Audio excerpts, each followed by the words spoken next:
The radical, fundamental principles of freedom, rational self-interest, and individual rights. This is the Yaron Brooks Show.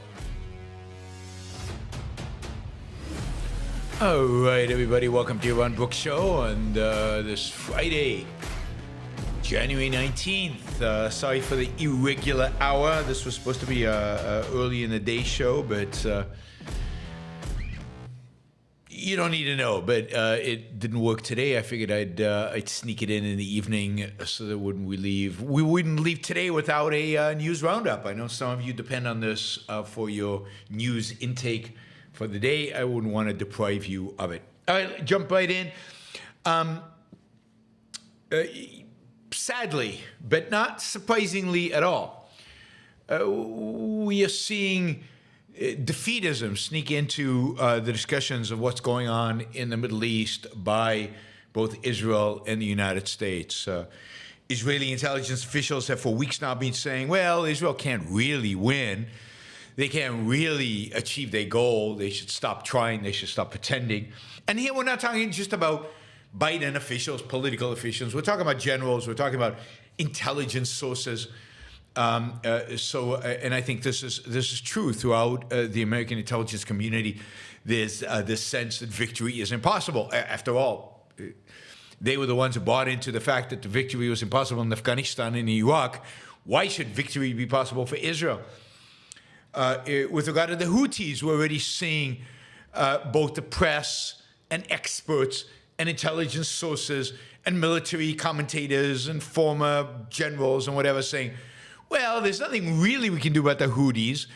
The only way to deal with the Houthis, the only way to deal with opposition, the only way to deal with the bad guys is negotiation. We have to negotiate. We have to come to a political solution. There is no military solution for these problems.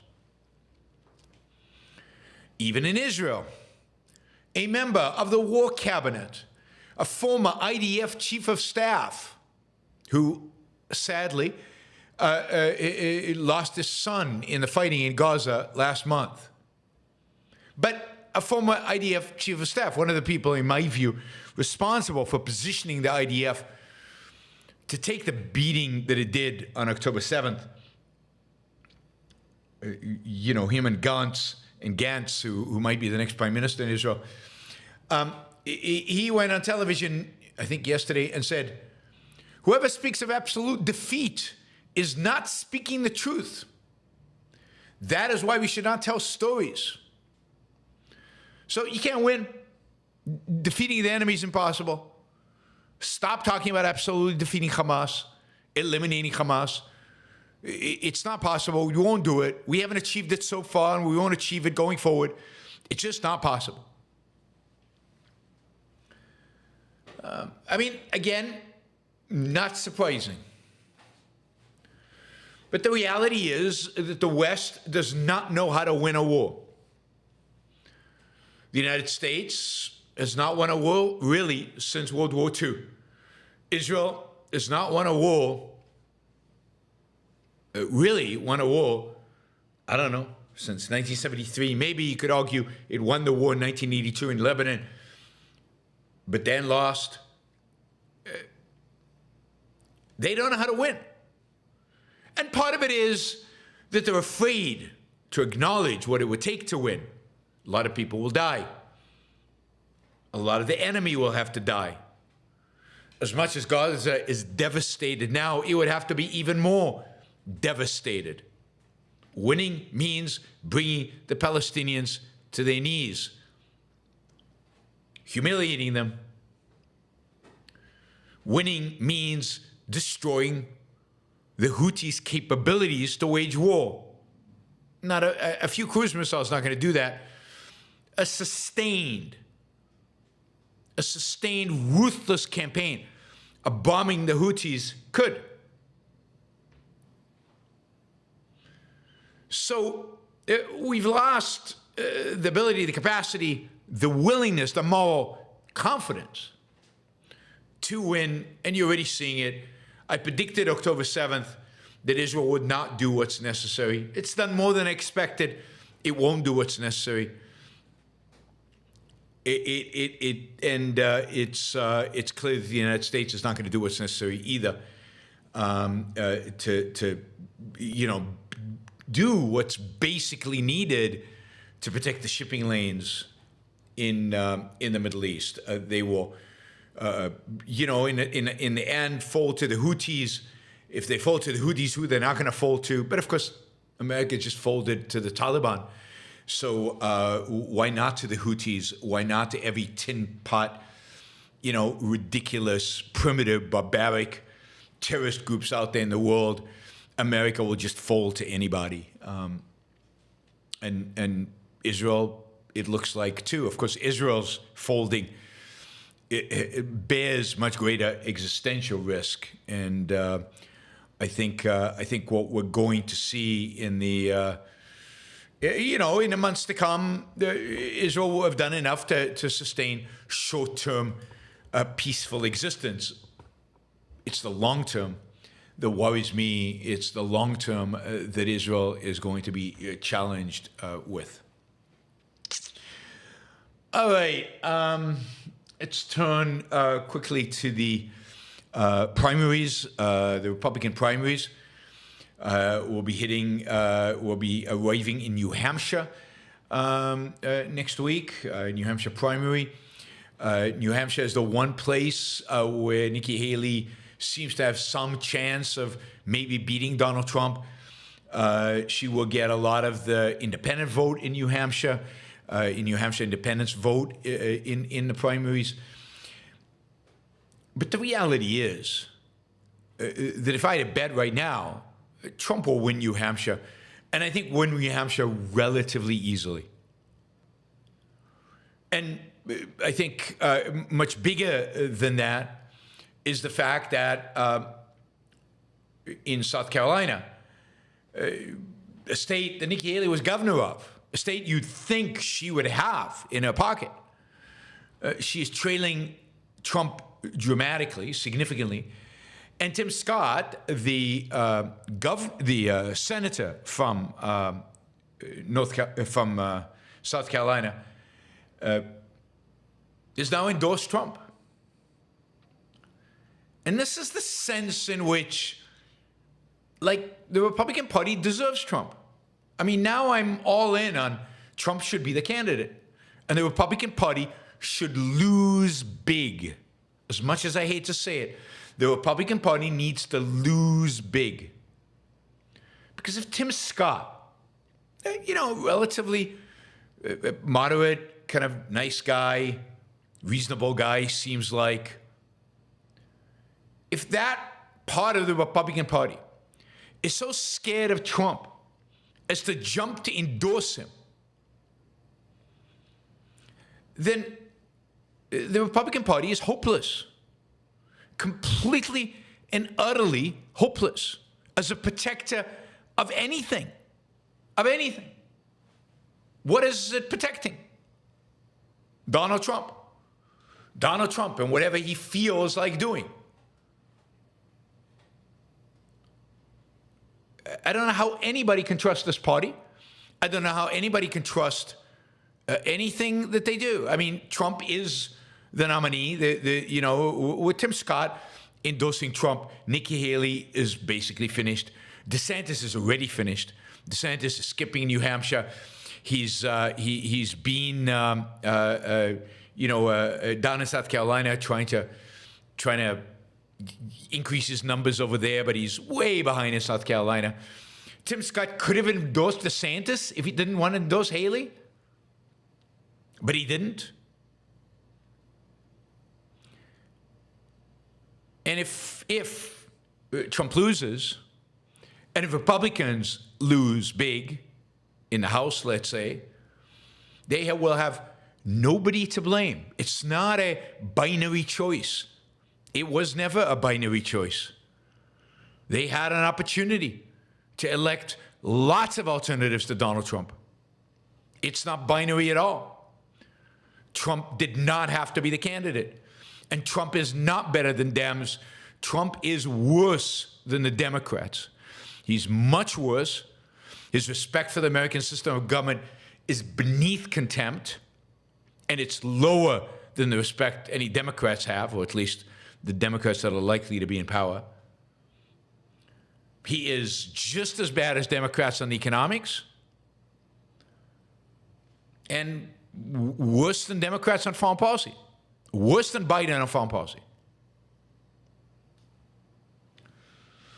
So you will get what you asked for. You will get a Biden-Trump choice, and I think it's still likely that Trump loses that choice.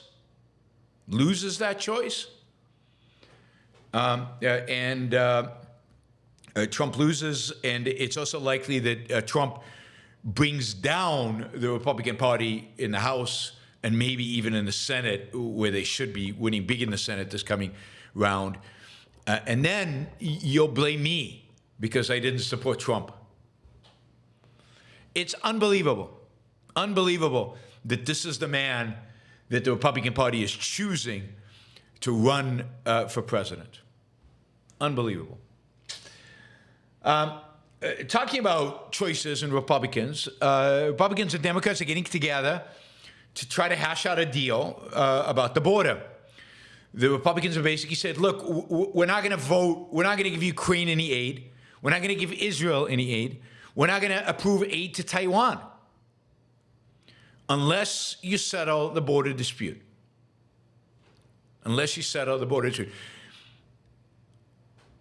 And they've come up with a bunch of proposals. Biden has actually caved on a lot of them that will dramatically restrict the ability of people to come into the United States, beef up border security, turn people away at the border, reduce the number of people entering the United States for asylum dramatically. On pretty much every front, at least in the short run, Democrats have caved to Republicans and are willing to give it to them. And I think if the Senate had a vote for this, I think they would have an overwhelming majority for this border bill that includes aid to Ukraine and to Israel. And this is where Trump is worse than Biden, because Trump is vehemently opposed to this bill. He is placing huge amount of pressure on the House of Representatives not to bring it to a vote. He is opposed to compromise on the border. We know why, because it takes away an election issue from him. Trump loves the idea of millions of people entering the United States illegally right now so he can make a big deal out of immigration. But what if this proposal, which turns people away, cuts down on the number of immigrants coming through the border? What does Trump run on? And Trump opposes giving Ukraine aid. Now, just that, in my view, should make him ineligible to be president.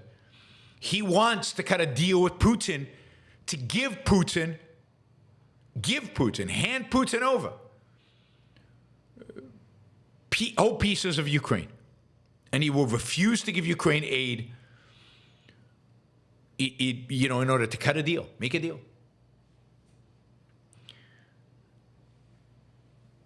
Despicable, disgusting, and I think anti-American self-interest. Trump is ultimately would be a lackey of Putin. I think a lackey ultimately of Xi, and it's terrible in the foreign policy. But the point here is, there's a deal on the table that actually gets, I don't know, it doesn't get everything Republicans want. It gets maybe 50%, 60% of what Republicans want on border security. When Trump wins, he can then, by executive order, get the other 40% maybe. And yet, they're going to kill this deal and therefore kill support for Ukraine and Israel because it doesn't serve their political purposes right now. It just doesn't.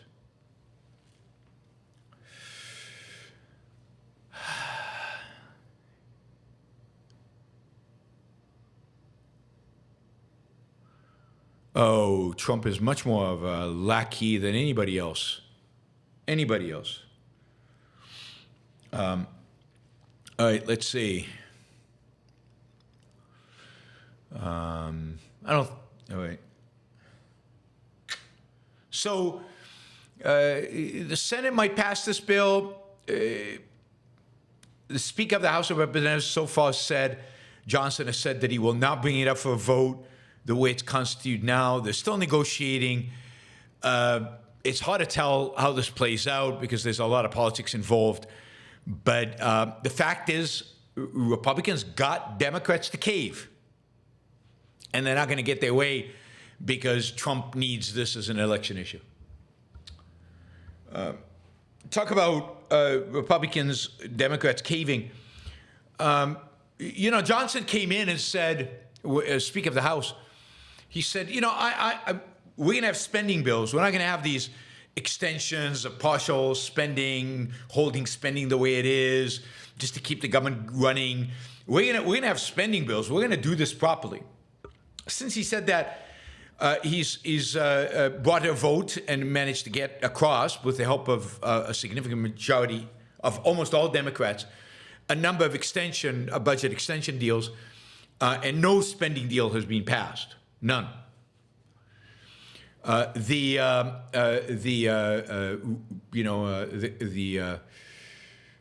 conservatives, I don't know, the wing of the Republican Party supported by Marjorie Taylor Greene, or represented by the woman who thinks they are space lasers run by Jews. This insane woman who is now a Make America Great Again, a spokesman and symbol of their political might. She is really upset at GOP leadership about not sticking to cutting government spending. And which they should, of course. And, they opposed the continued resolution.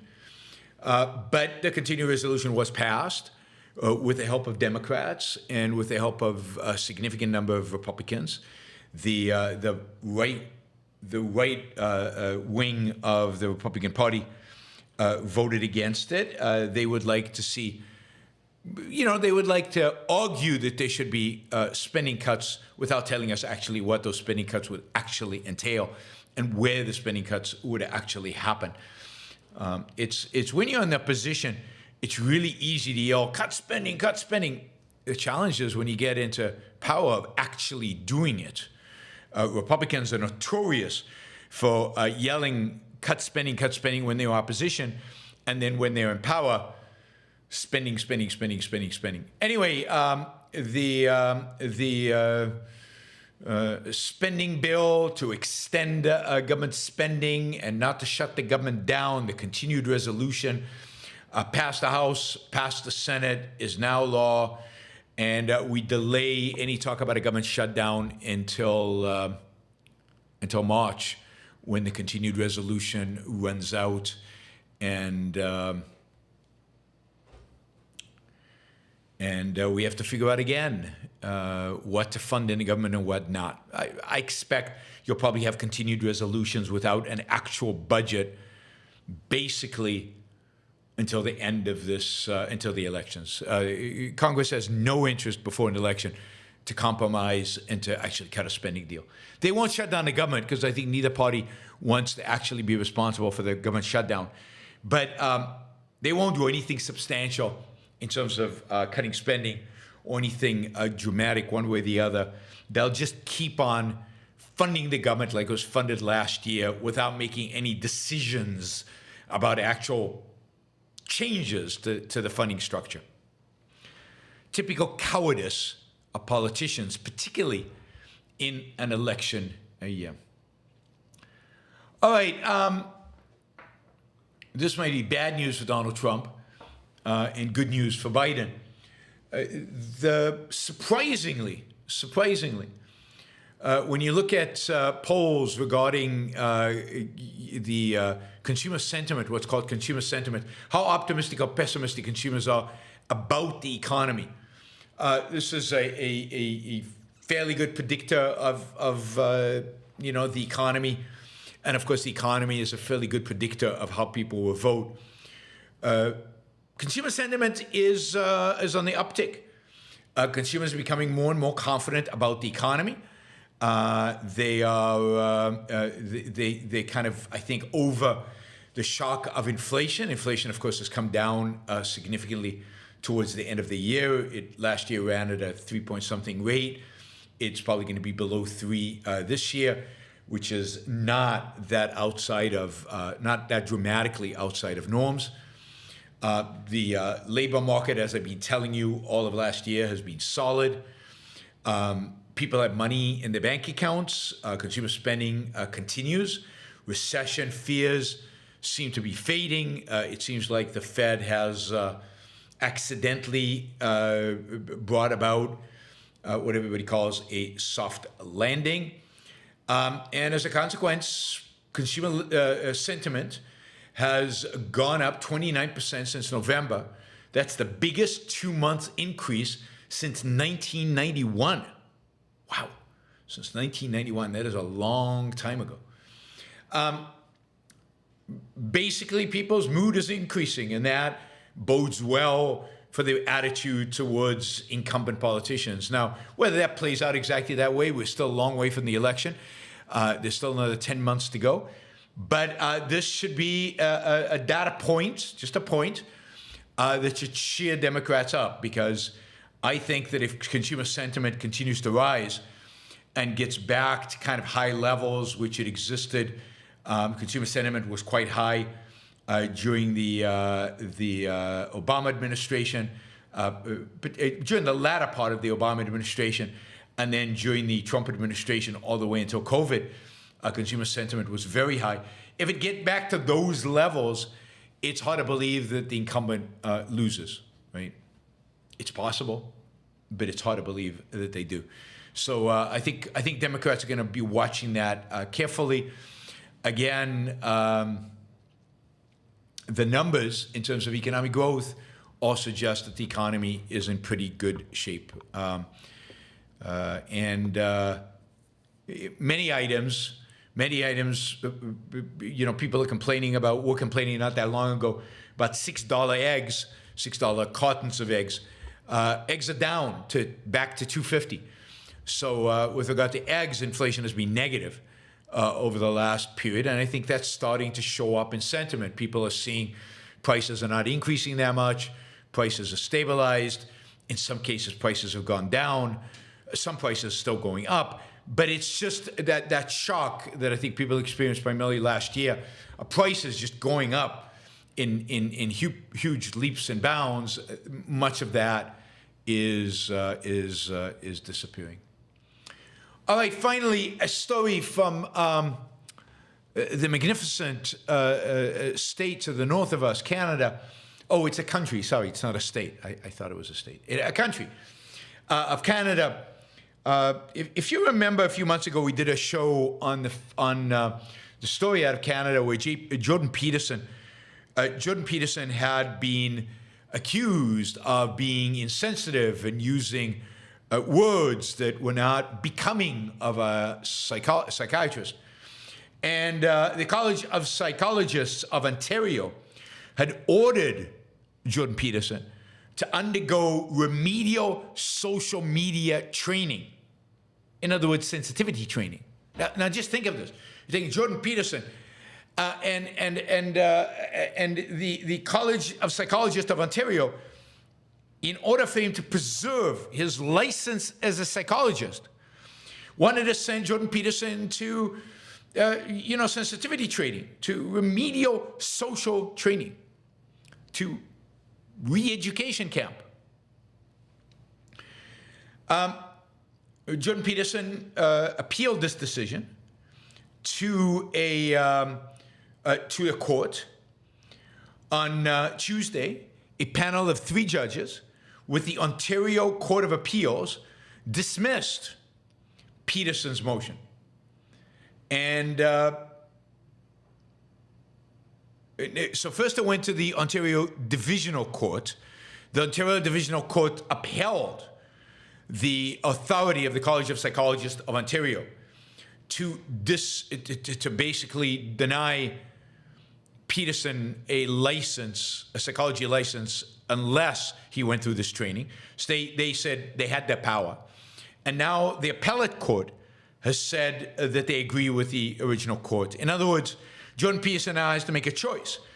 Go to remedial social media training or lose your license.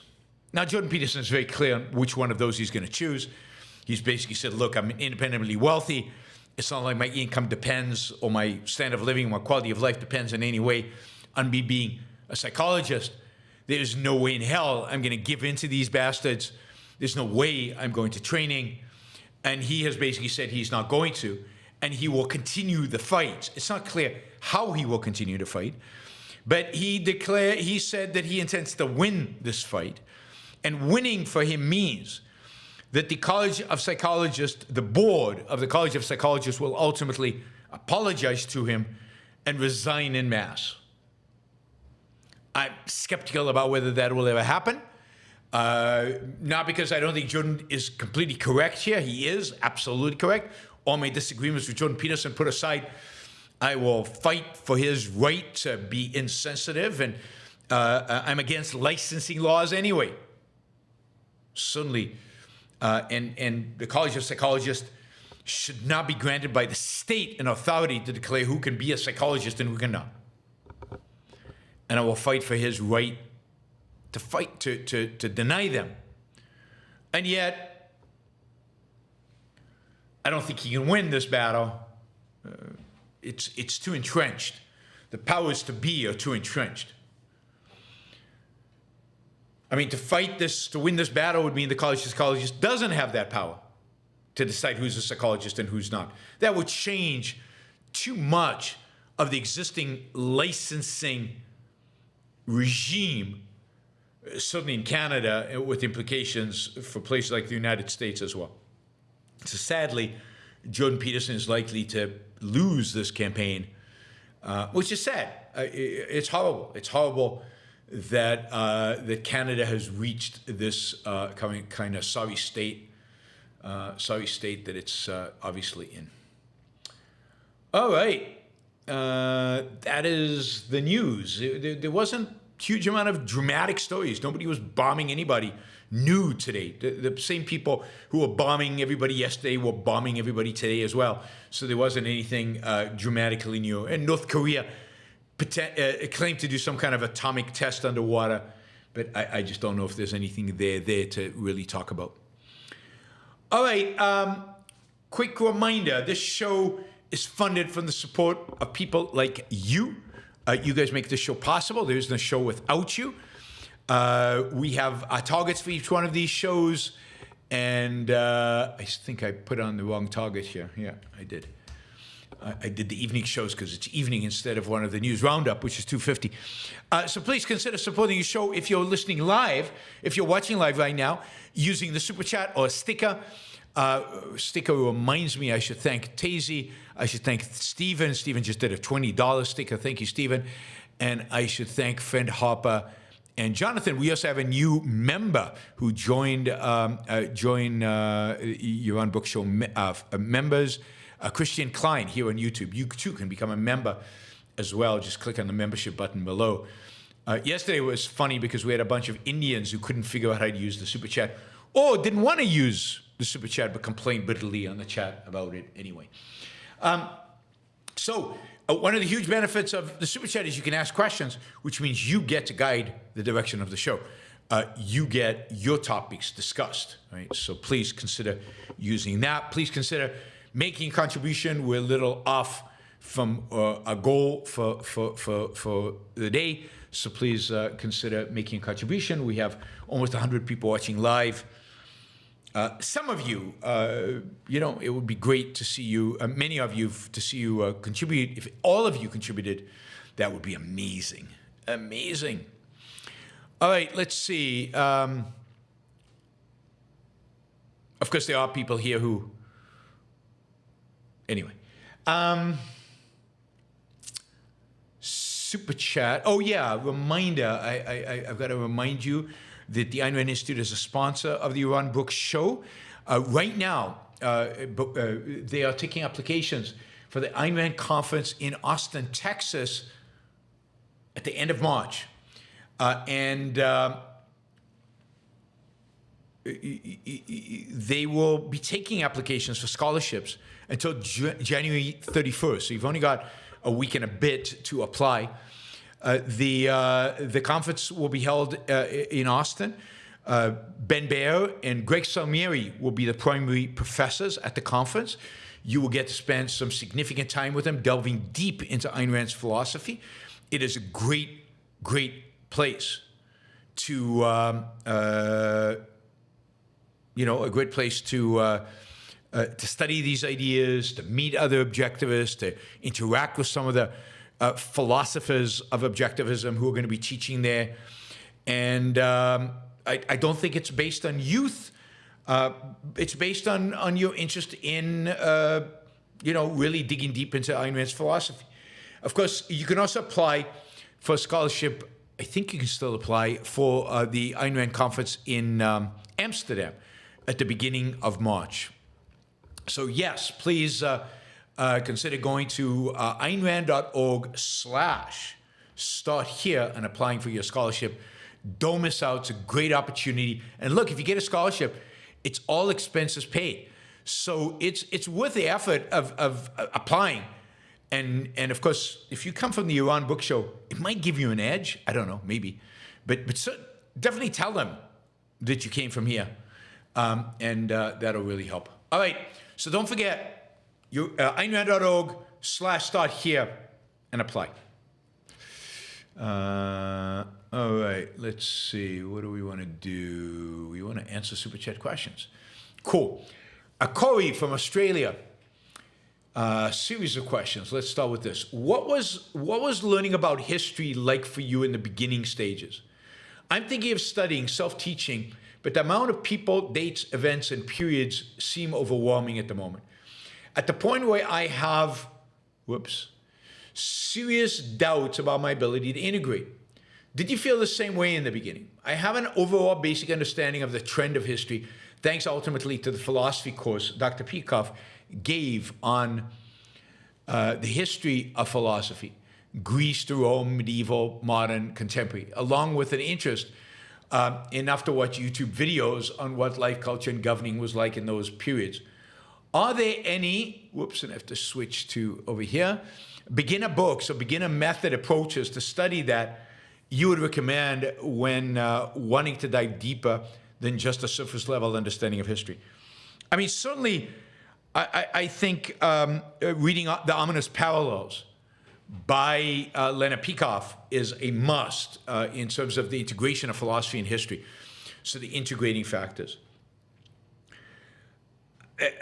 I think then there's a number of different approaches you can take. And look, I have a hard time with dates, locations, events, periods, all of that as well. And it takes a long time to get it. And I still don't know the specific dates. And to some extent, I don't really care. I know, I have some general understanding of what happened in the 13th century for, in each one of the centuries.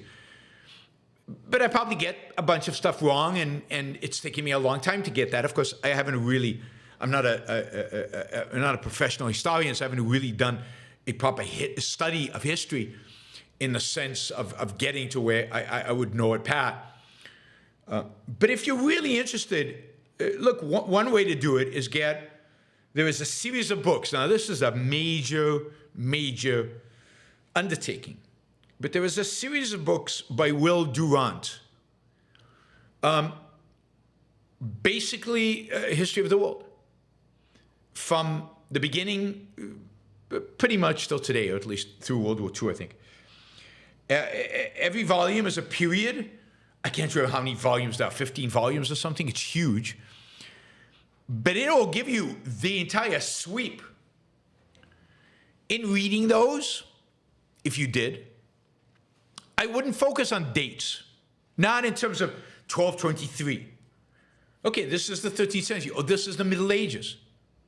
I mean, if you can get a prehistory, very, very early history, Egypt, Mesopotamia, Greece, Rome, Dark Ages, Middle Ages, Renaissance, right? What comes after the Renaissance? What would you call the period right after the Renaissance? In art it was Rococo, Enlightenment, Age of Reason, but generally Age of Science, Age of Reason, Enlightenment, Industrial Revolution, 20th century. Then that's what you need, that categorization, right? You don't need the dates.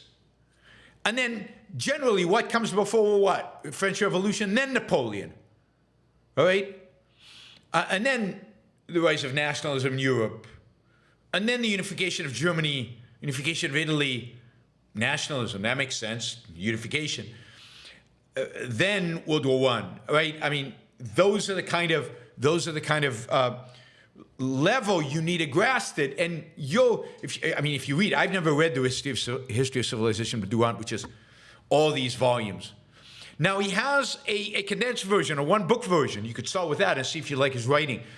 But he writes not for professional historians. He writes not for the academics.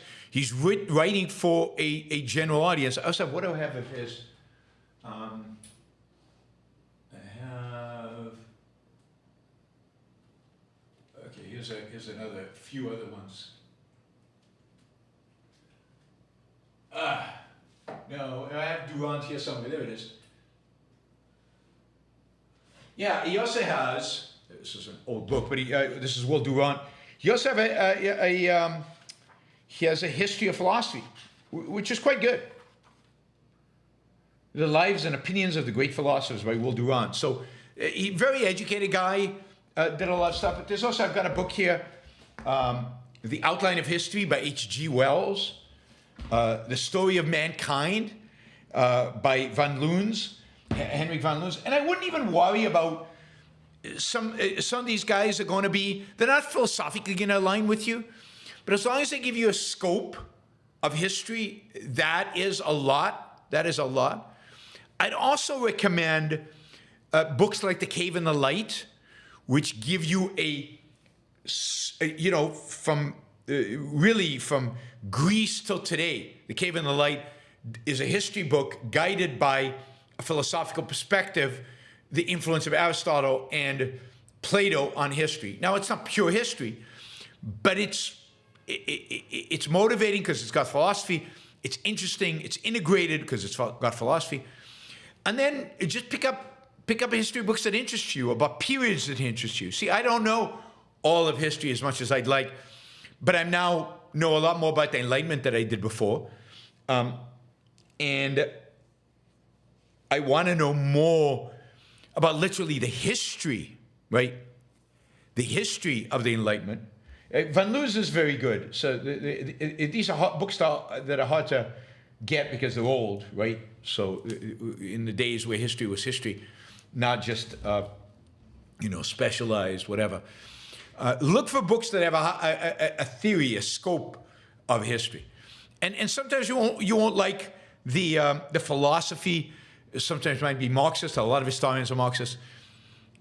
It doesn't bother me too much as long as I know the bias and I can tell what it is, and as long as I can get certain sequences of events and places and intellectuals and influences. If I can get that, I don't need their interpretations necessarily, right?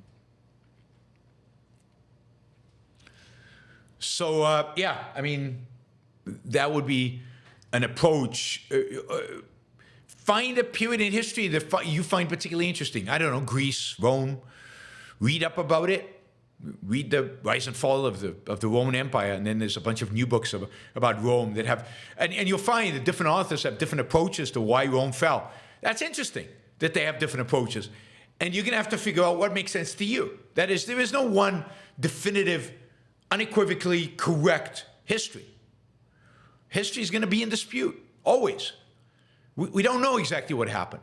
And causal relationships, the details of causal relationships in history are very hard,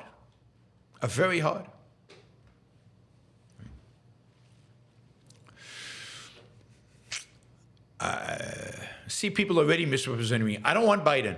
I don't want Biden to be president. I hope Biden drops dead. I don't want Trump to be president either. That's the challenge you have. And I don't want Trump to be president more than I don't want Biden to be president. I think Trump is more destructive. So both are destructive. One is more destructive than the other one. I don't want to crack down on the border. Why does anybody think I want to crack down on the border or think the border is that important? All right, Graham says, just wanted to show my support. Thank you for your show. Thank you, Graham. I appreciate it. Most of the people, I mean, a significant number of the people here don't seem to be fans. All right. Yeah, if your main interest is Rome, then read up about Rome. I'd read up about Greece superficially, because you need the context for Rome, and then really dig into Rome, the Republic, and then the empire, and the details, and see, and then the rise of Christianity, which is part of Rome, the impact Christianity has on Rome, on its rise and decline. All of that is super interesting. Right? All of that is super interesting. So yeah, read up on that in great detail and become an expert on that, and then go to the next area. But and indeed, Durant has a book, just one book on Rome, maybe even more than one book on Rome.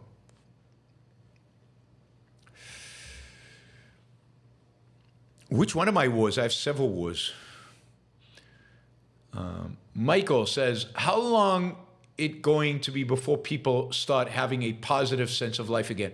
It's so refreshingly rare when I meet an upbeat person in good spirits. A long time, I think.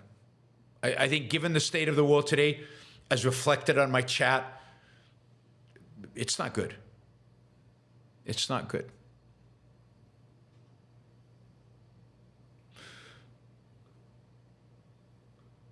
So, basically, Michael, basically, Michael, it's going to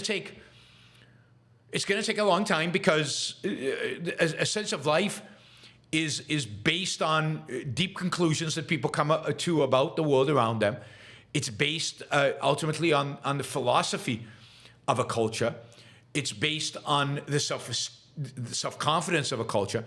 And all of those are dramatically in decline. And it can't, the self-esteem can't get, you're not going to get the sense of life without getting the ideas changed, without people having a certain confidence in the culture and confidence in their own life. The philosophy of altruism and collectivism, mysticism, and a culture of adoration of a thug like Trump, it cannot be a culture of a great sense of life. Something has to give. Something has to change. John Worth says, what is YBS specifically doing to increase its demographics among students who enter the Ayn Rand Essay contest? Well, Yaron Brook is doing actually nothing for that demographic. I don't have access to the Ayn Rand Essay contest entrance. The Ayn Rand Institute does, but I do not. The Ayn Rand Institute pursues those students, tries to get them enrolled in the programs. Primarily, the main focus is to try to get them to read another Ayn Rand book, and then hopefully to get them to enroll in some of the classes and courses of the Ayn Rand University. At some point, one would expect that if they're interested in Ayn Rand, because they've entered an essay contest, they will also discover that the Yaron Brook show exists, and that will cause them to, listen maybe to a show or come to an event that I do somewhere, and get engaged, and hopefully that'll get them more hooked. The reality is that the Yaron Brook show, if you look at my demographics, I'm pretty weak. The demographics are pretty weak. High school, I have very, very few listeners. Very, very few. College-age students, a little bit more than high school, but still few. The demographics only really kick in as significantly at 25. And most of my listeners, well over 50% of my listeners, are 25 to 45. That is the sweet spot for this show. And that is way after they've entered an essay contest. Even if they've been exposed to me before, they're just too young for the content that I'm producing. I mean, it could be the fault of the content, could be the fault of, it's just the reality of it. The content that I produce is much more post-college, post-first degree. It's when you're starting to confront life, both, it's when you are practically confronting the politics of life, but also practically confronting the goal setting and the idea of kind of the stuff I do for Rules for Life, but also just the reality of work and things like that, that my show seems to resonate with people.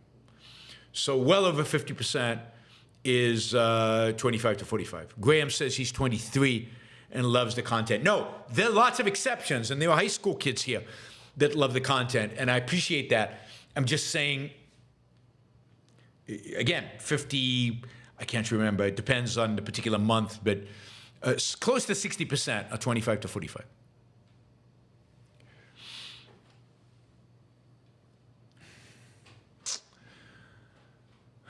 All right.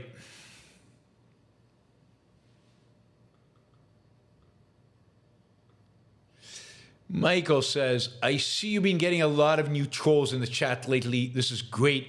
It means new people are discovering you and viewing you as a threat.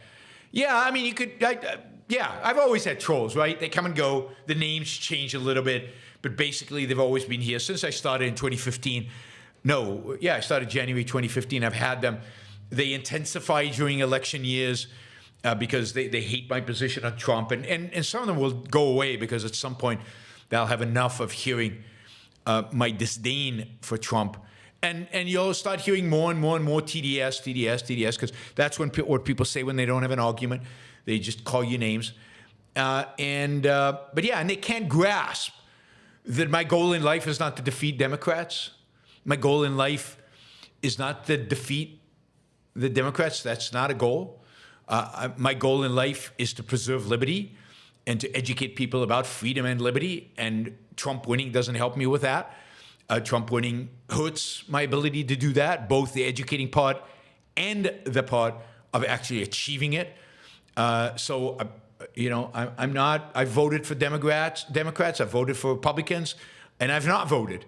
And I think all three options are legitimate options, depending on the election, depending on the circumstances, depending on what's going on. Vandy says, come on, Yaron. Didn't you know that the goal of life, you should have capitalized life, is to own the left? He capitalized own the left.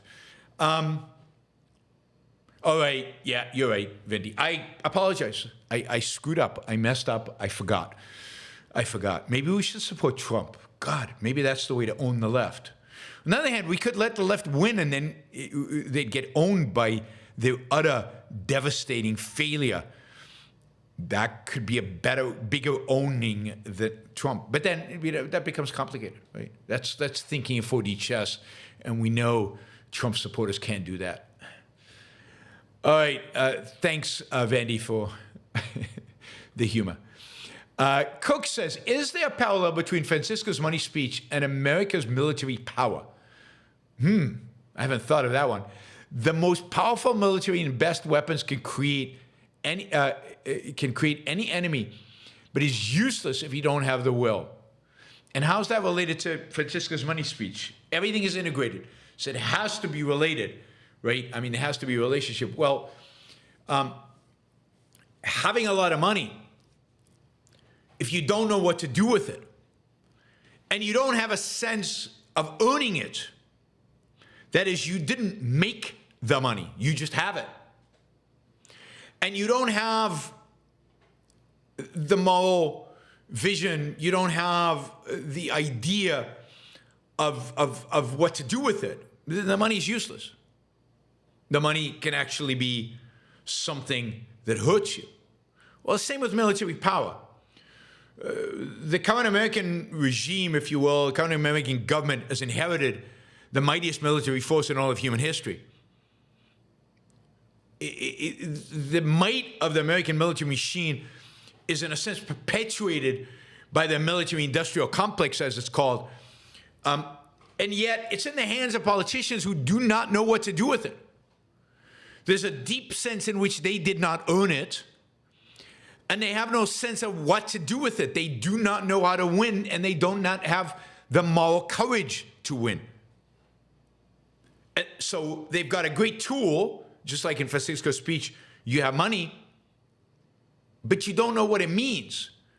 You don't know its true value.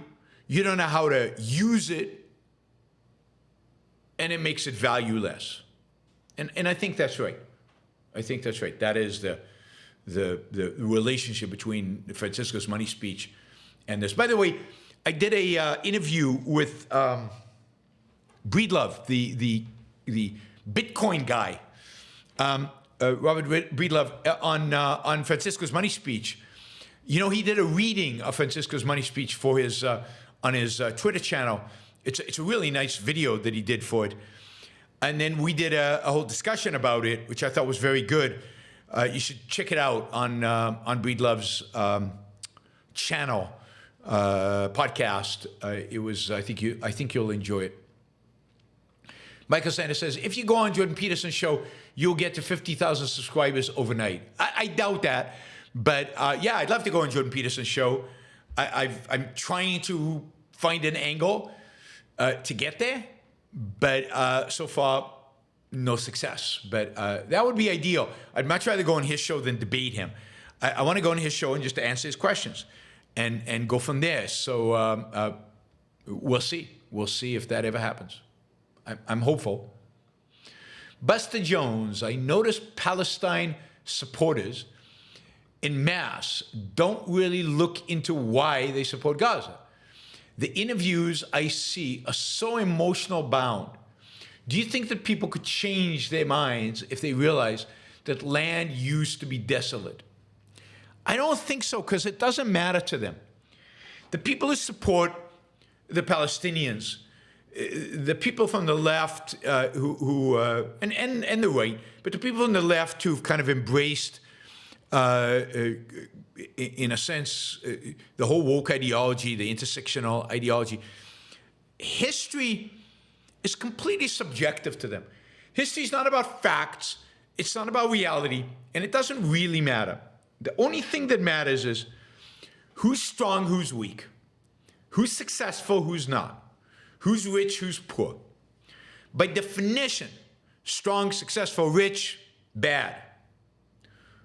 Poor, unsuccessful, oppressed, in some way, good. The whole way in which they view the world is oppressor, oppressed. Facts, they don't want them to get in the way. Now, I think a lot of these kids, when they leave college and actually have to face reality, and they strive to be successful, and they realize that it's not that fun to sacrifice everything they have for the purpose of some person who claims to be oppressed. I think at some point they grow out of it. They become human again. But until that happens, I don't think there's any hope. Right now, they're in the clutches of an ideology that says all of history, all of current events, everything can be stood from this one perspective. The perspective of oppressor and oppressed. And that's all you need to know. And if that's the way they think about the world, then it's very, facts are not going to get to them. So learning that the land was desolate and the Jews actually created the prosperity that exists there, they'll argue that they exploited somebody, or they ruined the environment. I mean, it was desolate because it was swamp. No, not swamp. Swamp is a non-PC word. You have to use wetland. The land in Israel used to be a wetland. And then these evil Jewish capitalists came in there and they dried the swamps. Who knows how many species went extinct as a consequence? They changed their environment, evil them. They built something on virgin land. How dare they? How dare they? So I think that it's going to take them getting out of the spell that intersectionality and the new left has on them. Michael, the UN appears to function solely as a dictatorship and terrorism protection racket. I mean, yeah, of course. I mean, it's got 200 and something members. Most of the countries in the UN are dictatorships. The number of free countries in the UN is small. Relatively speaking, it's a minority. And overall, even the free countries are not particularly proud of their freedom and don't advocate for it and don't claim moral superiority over the rest. So you've got dictators who are completely comfortable and confident in their modi operandi, and you've got the good guys who lack confidence and lack authority and lack anything. And yeah, I mean, what do you expect the UN to be? It's an immoral institution to begin with. Completely immoral. And that immorality is reflected by the fact that they will protect and stand by any dictator or terrorist out there. EL says, explain the fall of Rome. For 30 shekel, that is a big deal for 30 shekel. That is for a long show. But I would say the outline of it is there were basically two corrupting forces that undermined the Roman Empire. And of course, Rome was destined to fail once it abandoned its republican nature and adopted an imperial structure, an authoritarian imperial structure. And just think about the kind of emperors that Rome had, from Nero and Caligula. I mean, just horrible, horrible people. And yet that was the structure that they had created, so there's no other way to get around it.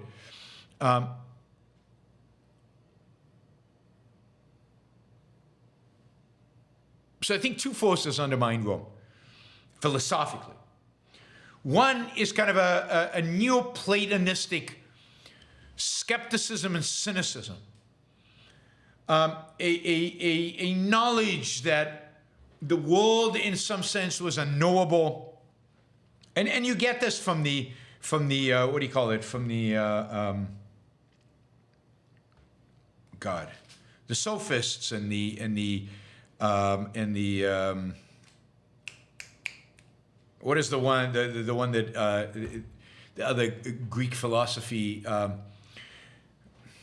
Anyway, a general skepticism and cynicism, which led them to embrace, cynics, cynicism, which led them ultimately, the Romans, to embrace a kind of hedonism, and in Nero's case, a real nihilism. But I think a lot of it is an issue of cynicism, skepticism that leads to hedonism and leads to really not caring about the world. And that was a big part of, the Stoics. Thank you. I don't know why I could not get the Stoics. I mean, the influence of the Stoics, but generally the influence of kind of non-Aristotelian Greek philosophy that undermines knowledge, undermines self-esteem, undermines confidence, and therefore makes them weak. And to a large extent, I think that the Romans doubted their own virtue, doubted the value of their life, doubted the value of the empire. They wouldn't fight. They stopped fighting. They stopped having the confidence to fight. And existentially, they embraced a welfare state and they embraced a bunch of other things. But basically, this was kind of a Neoplatonism that they embraced. And secondly, to fill the gap, the hole that, in a sense, the hedonism had created and the cynicism and skepticism had created in the Roman spirit, Christianity entered, and Constantine made Christianity the official religion of the Roman Empire, and Christianity is a religion of weakness. Christianity is not a religion that leads you to fight. Christianity is not a religion that encourages you to embrace life-affirming values. Christianity is a religion of weakness. It's a religion of sin. It is a religion of man as meek and small. It's a religion of an afterlife, and it's a religion that inculcates a mentality that is not a mentality that is going to fight for civilization.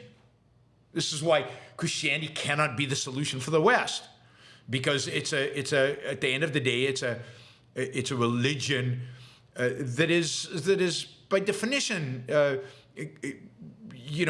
self-flagellating, and in that sense, it can't stand up to Islam. Islam is a religion, relatively speaking. Islam is a religion of warriors. Islam is a religion of success. And Christianity's not. It kind of embraces a warrior spirit at some point in the Middle Ages under the Romans, but it can never do it wholeheartedly. And it struggles against Islam, and it loses for the most part against Islam, and until really Christianity has become less important, and other things are more important. And only in the 17th century does the Christian West, stand up and defeat the Muslims for the first time and start pushing back against them. But that's late. That's late. Yeah, Christianity's still going. So's Hinduism. So's Confucianism. So's Judaism, even older than Christianity. So's Islam, and growing. So are a lot of religions. Doesn't make it good, doesn't make it right, doesn't make it just. So I think Christianity, which also embraced Neoplatonism, but from a different perspective, and Neoplatonism, or the post-Plato kind of philosophies of Greece that were pessimistic, many of them deterministic. Part of the problem was that the Romans were convinced that they were declining, that they were finished, that they were ending, because they had bought into certain deterministic, fatalistic, philosophies. Cave in the Light sheds light on this. So does, of course, the Rise and Fall of the Roman Empire, although a lot of more modern historians have challenged that book. The Rise and Fall of the Roman Empire basically blames Christianity for the fall. But, a lot of more modern authors question that. But there's no question Christianity had a big part of it. I mean, remember, after Constantine, Christianity is the religion of the Roman Empire.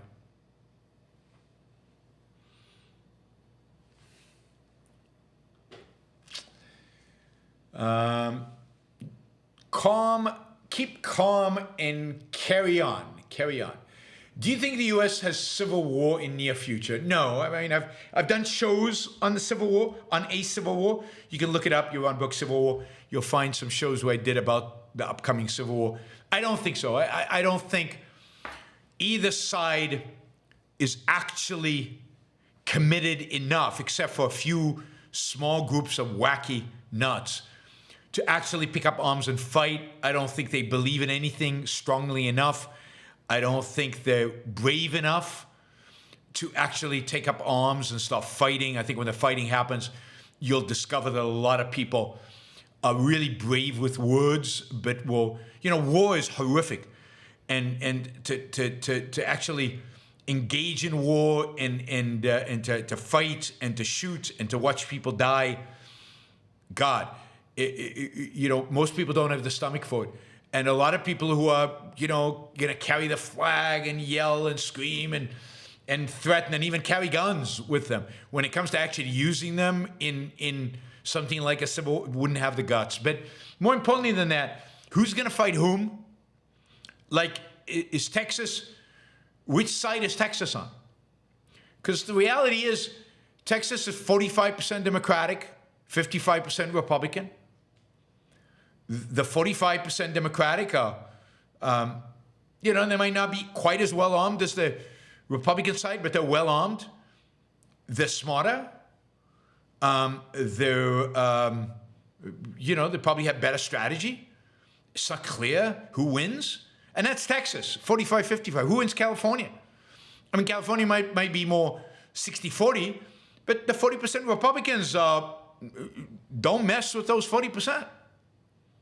So it's not like there's a line. It's not like the Civil War where the South and the North. Red, blue, every red state, in every significant red state, has a lot of blue in it. Georgia has a lot of blue in it. Florida, a lot of blue in it. North Carolina, lots of Virginia. Are they blue or red? They might go one way or the other, but by a small margin. So what are you going to have battles within the state? I just don't see it. Now it could be, yeah, you have a battle everywhere.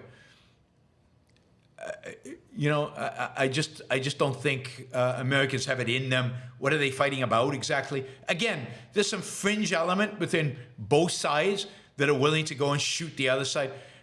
But what are they fighting for? Can I articulate that? Are they willing to go and kill other Americans for what? So I don't see it. I don't see it.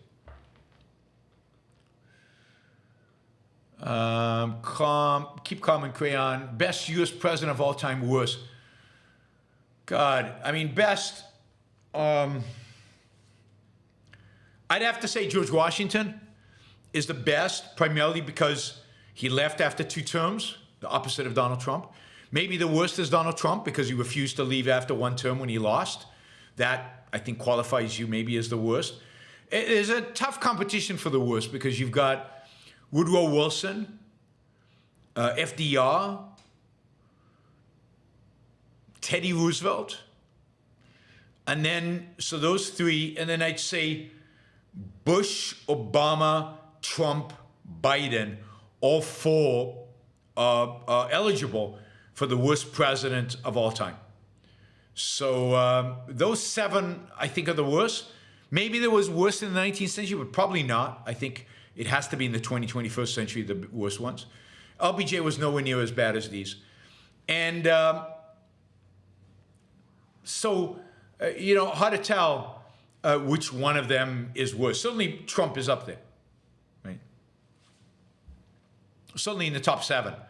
Probably in the top, in the worst 7, probably the worst 3 is Trump. Best, there are not that many candidates. Oh, the other one is, for best, is Grover Cleveland. Grover Cleveland, I'm reading, I started reading, I haven't finished it. Well, I barely started it, but I've started reading a biography of Grover Cleveland that seems really, really interesting and really, really fascinating. So I'm looking forward to really getting into that. And at that point, I'll tell you what I think. But so far, from what I know of Grover Cleveland, enough in the biography from my other stuff, he would make the top 5 as well. Nobody in the 20th century. Maybe Coolidge would make the top 10. Coolidge is the last good president. I don't think it was great. I think it was good. One of the great evils of Coolidge is the 1921 and 24 immigration bills. Just for that, you should rot in hell. But you know, so Coolidge is mixed. Again, probably the best president of the 20th century. But that's not saying much. 20th century is mostly bad, worse.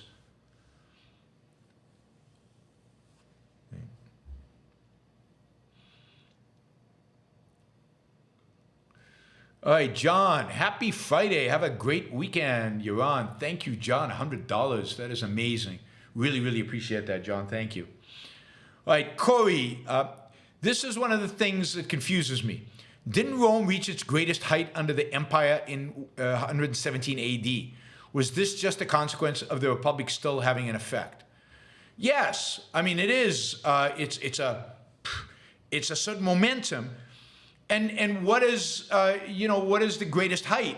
The greatest height means the most land under control, the strongest military. Yeah, but, in a primitive society like that, where technology and economics, that is the production of wealth, doesn't matter that much, you can go a very, very long way even as an empire. So, the role of the mind, the need for liberty and freedom is to achieve political success is, I think, somewhat different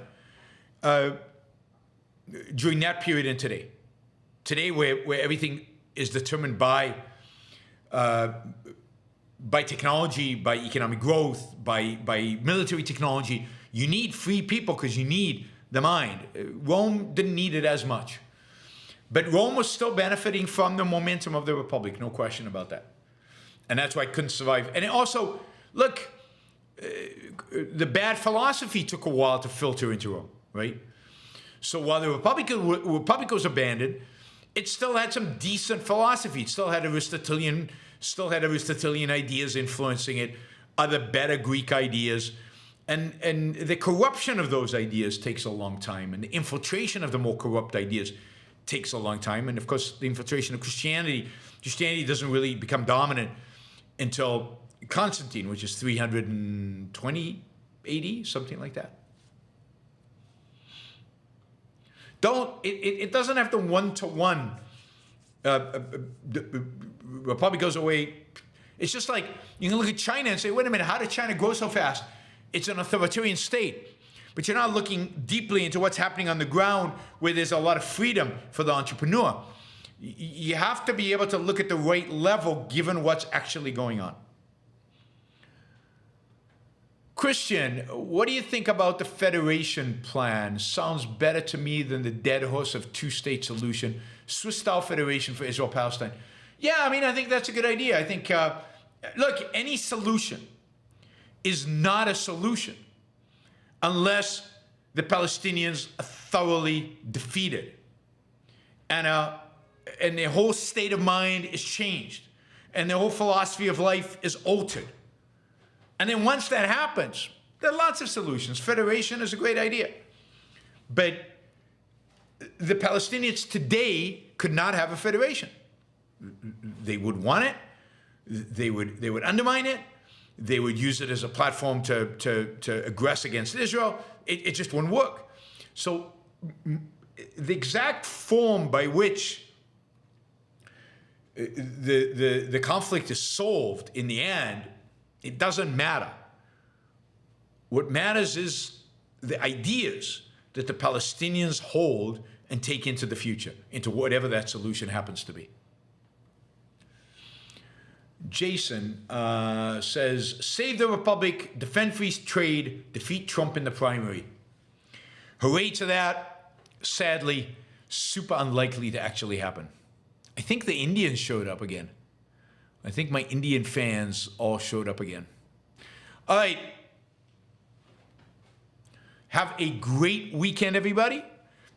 I will see you tomorrow. Two shows.